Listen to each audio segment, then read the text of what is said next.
Well, it's going to be different in two ways.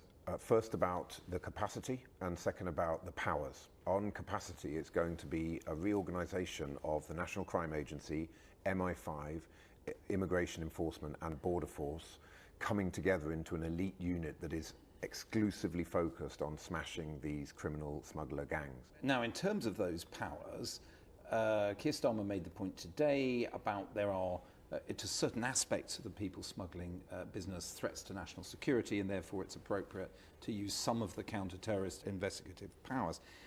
Is that absolutely copper-bottomed? Because we heard the head of the Oxford Migration Observatory on The World at One today saying that he's sceptical that those powers can make a difference in this context. We're very clear that by enhancing the powers that are in the Terrorism Act of 2000, you can allow the specialist investigators to enhance their ability to go after these criminal gangs pre-conviction with things like enhanced stop and search powers on the border, enhanced powers to go after the finances and property of these criminal smuggler gangs. The key point being that this is pre-conviction. It's based on having evidence that demonstrates strong suspicion of criminal activity and being able to intervene in a way that's far more proactive. If you didn't have these powers, you couldn't intervene in that way. This seems to be a clear sort of turning point in terms of Labour policy now on this. Is that because you regard the Rwanda scheme as immoral, that it wouldn't work? Is the fundamental basis of your objection practical or ethical? The fundamental basis is that it is unaffordable, unworkable and unlawful. Unaffordable because it would cost £2 million per person to be sent to Rwanda once you've put all the different commitments to the Rwandan government with British taxpayers' money. Unworkable because the Rwandan government has said it can only take 300 asylum seekers from the UK. Now that's never going to be enough. A 1% chance of being sent to Rwanda is never going to work as a deterrent. These are people who've risked life and limb and are prepared to take these life-threatening journeys across the Channel. And unlawful, of course, because our own Supreme Court, with a unanimous ruling, concluded that this Rwanda policy is not in line with Britain's international legal obligations. So on all three of those counts, it is not a policy that Labour could or would ever support. Where are they going to go?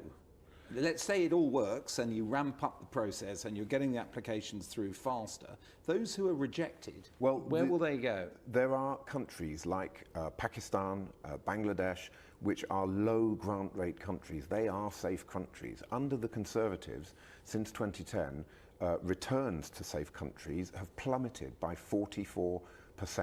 So there's something going seriously wrong in the system where people are coming from safe countries, being stuck in this kind of constant backlog, never getting their claims assessed, or being assessed as not having the right to be in our country, but not being returned to their countries of origin. So I think what our fast tracking of a returns unit is about focusing on those countries which have low grant rates. The Conservative critique seems to be that Labour is getting ready to just give an amnesty, effectively, just fast-track all of those people.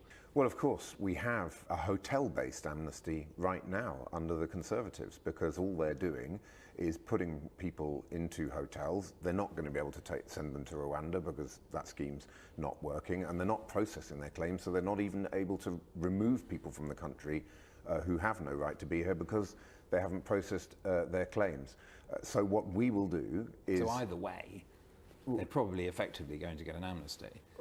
Well, no, because we will process the claims, and a significant percentage of the people who apply for asylum in our country fail to meet the criteria and should therefore be removed from the country. All right, look, finally, it's a week in which Natalie Elphicke crossed the floor. You've maybe had some time to think about that, some of your colleagues expressing disquiet because of her politics and some of her stances before she did that. Was it well handled, do you think, by the Labour leadership? And are you fully comfortable with having her on the Labour benches?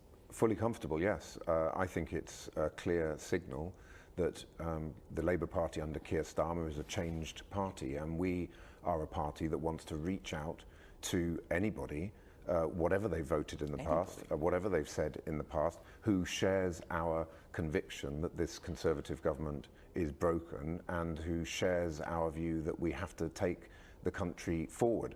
Of course, people have to share the values of the Labour Party. They have to be signed up to our policy platform, and they have to be ready to come out and speak in favour of that platform. Stephen Kinnock, thank you very much. Thank you.